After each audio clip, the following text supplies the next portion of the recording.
Today we're going to learn about something very inspiring at the very beginning of the history of the United States. We're calling this Two Brothers That Saved a Nation. And we've got a slide up there. These are, you might have never heard of them, the Muhlenberg brothers. And if you'll notice on the left side of your screen, you'll see a statue. And that statue sits in Sanctuary Hall in the U.S. Capitol building. In fact, most of the lawmakers have to walk by these statues every single day during legislation. I dare say that most of the legislators have no idea who these valiant and brave men were. But these two brothers were both ministers of the gospel at the time of the Revolutionary War. Now, that statue on the right of Peter Muhlenberg, he was a Lutheran minister in Woodstock, Virginia.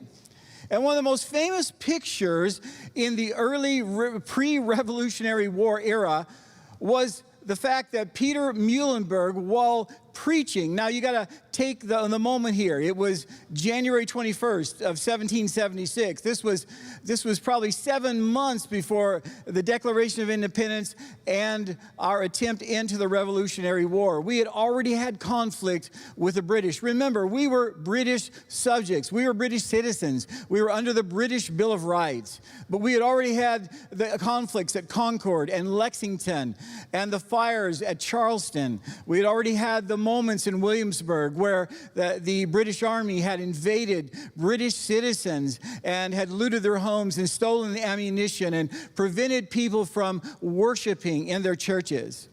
And so Peter Muhlenberg, he rides 200 miles because he was in the state legislature as well. Many of the early pastors, in fact, 1/3 of the entire Continental Congress, the first Congress, were all pastors. Very common in that day. And he gets up in the pulpit on that day and he was preaching out of Ecclesiastes chapter 3. You remember that famous sort of section that Solomon writes, there's a time to live, there's a time to die. But he gets to verse 8 and he says, there's a time for peace, but then there's now a time for conflict. There's a time to preserve liberty. And he closes up his Bible, and instead of walking off to the rectory and taking off his robe, he begins to disrobe right in the pulpit. This is quite a shock for everyone. And as he's taking off his black clerical robe, underneath it, there's the officer's uniform of the Continental Army. And there, in one hand, if you look at this statue closely, he's holding onto his musket and his bayonet. And he also, the preachers back in those times had a pistol in the pulpit. That's how spicy the times were during the times of the Revolutionary War. But he makes this impassioned speak as he climbs down from the 6-foot pulpit and he walks out the door. He says these words to his congregation. He says, our forefathers came to this nation to preserve the liberty and to find a free expression of religion. And if we don't do something, a line has been drawn in the sand. If we don't do something about it, we're going to lose that ability to worship freely. On that day, 300 of his male congregants joined, and they became Virginia's 8th Regiment. In fact, I'm going to drop a bomb on you today that 60% of all the brigades in the Continental Army were nothing more than the senior pastors leading the male congregants in their churches. Now, that gentleman on the right of your screen was his brother, Frederick Muhlenberg. And Frederick was a pastor in New York City. In fact, he had the largest Lutheran church. In fact, these two brothers come from the Muhlenberg family. Their father brought Lutheranism to the United States. And they get into a big squabble, and a series of letters goes back and forth between the two preacher brothers. Frederick Muhlenberg writes to his brother Peter and says, you have no right to be both a preacher and a soldier. It does not make sense. And Peter writes back to Frederick and says, well, if there weren't people like me with their fighting for the freedom and liberties that you now possess in New York, you wouldn't be able to have the reason to preach.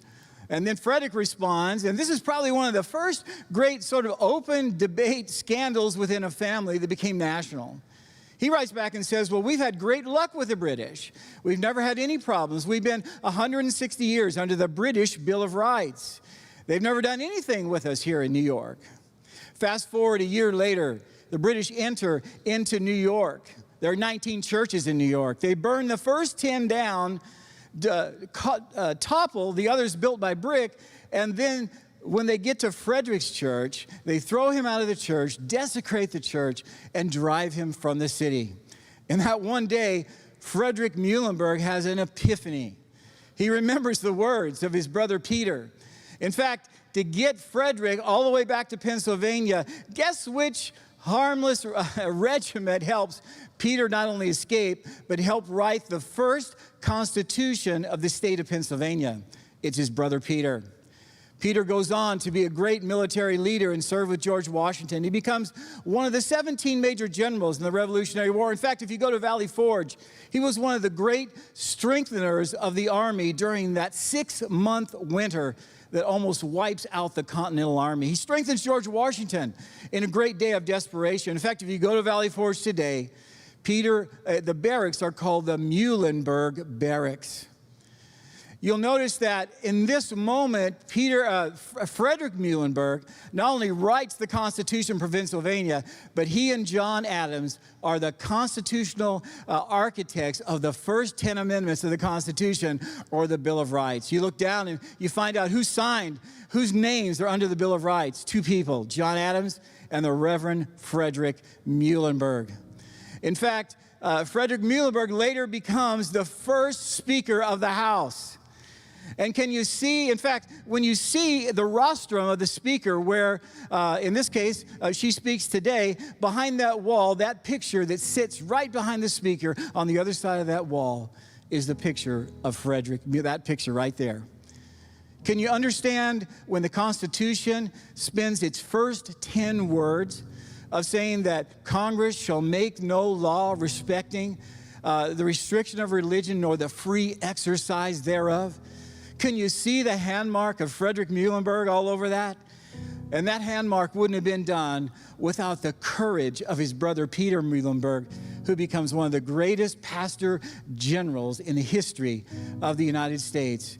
People walk by it every day, like I said. Very little people know of what Peter Muhlenberg did on that day. But you get to know today. You get to be inspired. We thank you for those that tune in and watch these moments of inspiration. We hope you're inspired as well. We thank you so much for your giving. Without your giving, we cannot continue to do what we do, affect who we can affect, and help support other churches that have no place to meet or to film their service. We continually are so grateful for the dedication and ownership of all those who contribute on a weekly basis. It's really easy to give in our church. Thank you for giving through our push-pay system. All you simply have to do is text to the number of 77977 and then write in the memo, EN City Church, and you'll be led through a series of prompts, and they'll give you an easy way to give. Also, for those that go onto our website and to give every single week, and for those who still faithfully send in checks, we process them every single week. Everyone an owner. Not all equal, but everyone equally as passionate for the kingdom of God. I pray that God, as you give today and during this season of time, He will bless you as you've given away from yourself.